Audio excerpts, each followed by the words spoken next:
بعض اوقات ماں باپ اپنے بچوں کو دین کی طرف آنے سے روکتے ہیں.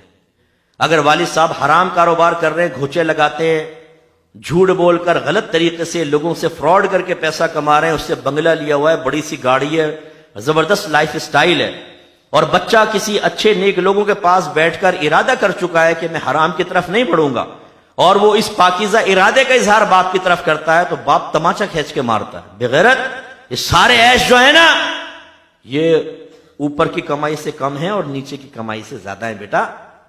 ایسے نہیں ترقی مل جاتی. پھر وہ چاچا ماما بھی آ جاتے ہیں، سارے پھلجڑیاں لگانے والے. ہاں دیکھو بیٹا، تمہارا باپ جو کہہ رہا ہے وہ کرتے رہو، کیونکہ ہم لوگوں نے بھی اسی طرح اپنی آخرت کی بربادی کا سامان کیا ہے. تو لہذا بیٹا ہو جائے گا. اپنے دادا کو نہیں دیکھا تم نے، انہیں آخری ٹائم میں داڑھی بڑھا کے حج کر کے پھر تسبیح ہاتھ میں پکڑ کے مسجد میں بیٹھ گئے تھے؟ تم بھی ایسے کر لینا.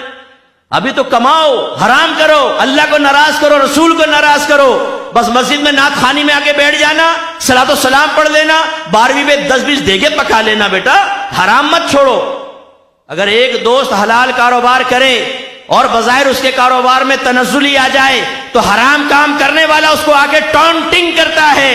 اور بھائی ہم نے تو پہلے کہا تھا یار، یہ آج کل دور حلال کا نہیں ہے، اونچ نیچ کرنی پڑتی ہے. تم یہ میدان محشر میں اللہ کی بارگاہ میں کہہ کے بتانا، پھر میں تمہیں جانوں گا کہ اللہ تعالیٰ کیا کرے. کچھ نہ کچھ اونچ نیچ کا کرنا پڑتا تھا، ماحول ایسا تھا. پھر اللہ تمہیں کیا جواب دے گا، اس کا جواب تیار رکھو. منہ کے بل نہ جہنم میں پھینک دیا جائے تو کہنا. ابھی آیت میں نے سنا، یا ایھا الذین آمنوا ادخلوا فی السلم کافہ، اے ایمان والو اسلام میں پورے داخل ہو جاؤ.